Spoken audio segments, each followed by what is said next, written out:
ایران اور عمان کے درمیان آبنائے ہرمز میں نئے روٹ پر اتفاق کے بعد وزیر اعظم شہباز شریف اور فیلڈ مارشل عاصم منیر 3 روزہ دورے پر سعودی عرب روانہ۔ وزیر اعظم سعودی ولی عہد محمد بن سلمان سے ملاقات کریں گے۔ ترجمان دفتر خارجہ نے دورے کو علاقائی امن سفارتی تعاون کے فروغ کے لیے اہم قرار دیا۔ کہا پاکستان کو امید ہے آبنائے ہرمز پر اتفاق رائے سے اسلام آباد مفاہمتی فریم ورک پر عمل آگے بڑھے گا اور ایران امریکہ مذاکرات کی راہ مزید ہموار ہوگی۔ پاکستان، قطر، عمان اور دیگر برادر ممالک خطے میں امن کے لیے مربوط سفارتی کوششیں جاری رکھے ہوئے ہیں۔ آبنائے ہرمز کے بحران میں برادر ممالک نے مشترکہ سہولت کاری کا مؤثر کردار ادا کیا۔ نائب وزیر اعظم اسحاق ڈار پہلے ہی سعودی عرب میں موجود ہیں۔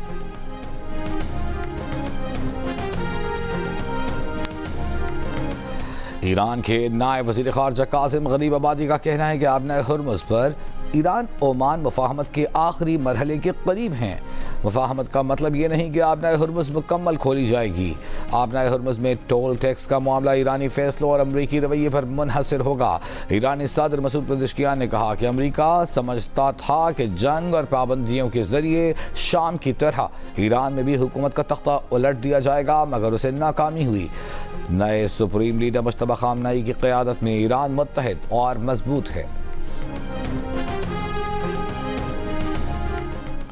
امریکی صدر ٹرمپ کا ایک طرف ہتھیاروں اور میزائلوں کے ذخائر میں کمی سے انکار، دوسری جانب وزیر جنگ پیٹ ہیگزیت سے ہتھیاروں کی کمی پر وضاحت طلب کر لی۔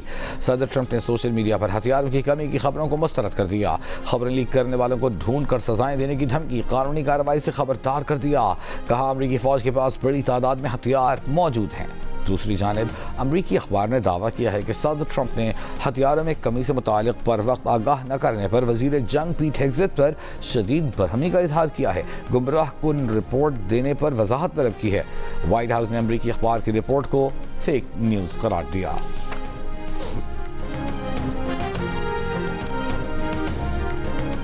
عمان کے قریب آبنائے ہرمز سے گزرنے والے ایک ٹینکر پر 2 دھماکے، اطلاعات کے مطابق جہاز اور عملہ محفوظ رہا۔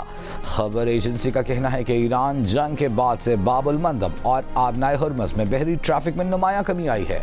بحری آمد و رفت کے اعداد و شمار کے مطابق گزشتہ روز باب المندب سے صرف 1 جبکہ آبنائے ہرمز سے 2 بحری جہاز گزرے۔ پاکستان کی باب المندب میں تجارتی جہازوں پر حملوں کی مذمت۔ ترجمان دفتر خارجہ نے کہا تجارتی بحری جہازوں پر حملے بین الاقوامی اور بحری سلامتی کی خلاف ورزی ہیں۔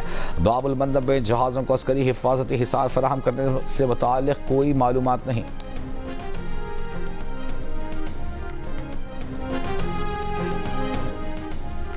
وزیر اعظم کی ہدایت پر 16 اگست کو ہونے والا ایم ڈی کیٹ 2026 امتحان ملتوی کر دیا گیا۔ ایم ڈی کیٹ اب 20 ستمبر کو ہوگا۔ طلباء کو پی ایم ڈی سی کی ویب سائٹ سے تازہ ترین ہدایات حاصل کرنے کی ہدایت۔ حکام کے مطابق امتحان کا انعقاد مزید شفاف، محفوظ اور منظم بنانے کے لیے مؤخر کیا گیا ہے۔ امتحان کی صرف تاریخ تبدیل کی گئی ہے۔ لاہور ہائی کورٹ میں ایم ڈی کیٹ ملتوی کرنے کی درخواست مسترد۔ اسپیکر قومی اسمبلی ایاز صادق سے پی ٹی آئی کے چیف ویپ عامر ڈبول کی ملاقات۔ وفاقی وزیر طارق فضل چودھری بھی موجود۔ کہا مذاکرات ہی مسائل کا واحد حل ہیں۔ پی ٹی آئی مذاکرات کے لیے سنجیدگی کا مظاہرہ کرے، مسائل کا حل بامقصد مذاکرات ہیں۔ وزیر اعلیٰ سندھ مراد علی شاہ کا کہنا ہے کہ محسن نقوی کے بیان کو زیادہ اہمیت نہیں دینی چاہیے۔ صوبے بنانے کا طریقہ آئین میں درج ہے۔ سسٹم کو ناکام کہنے والے ایک بار تھر گھوم لیں۔